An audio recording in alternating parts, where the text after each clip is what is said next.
በእርግዝና ወቅት ጥሬ ስጋ መብላት እችላለሁ? ይህ በብዙ ነፍሰ ጡር እናቶች የሚዘወተር የተለመደ ጥያቄ ነው። ምክንያቱም በአገራችን ጥሬ ስጋ በጣም የተለመደ ተወዳጅ የምግብ አይነት መሆኑ ይታመናል። ነገር ግን በእርግዝና ወቅት ጥሬ ስጋ መመገብ የሚመከር ተግባር አይደለም። ምክንያቱም ጥሬ ስጋን በምትመገቡበት ሰዓት ለተለያዩ ኢንፌክሽኖች ትጋለጣላችሁ። ከነዚህ ኢንፌክሽኖች መካከል ዋነኞቹ ባክቴሪያና ፓራሳይቶች ናቸው። እነሱም ልክ እንደ ኢኮላይ፣ ሊስቴሪያ፣ ሳልሞኔላ እና ቶክሶፕላስሞሲስ የሚባሉ ኢንፌክሽኖች ጥሬ ስጋን ከመብላት ጋር በጣም የተገናኙ ናቸው።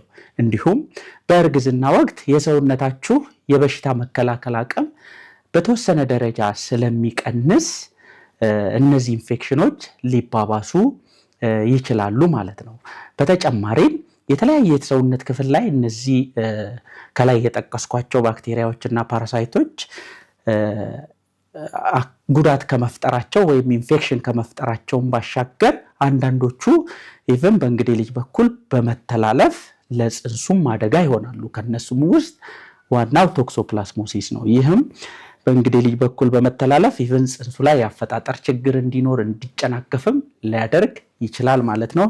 ስለዚህ በአጠቃላይ ጥሬ ስጋን መመገብ በእርግዝና ወቅት አይመከርም ማለት ነው።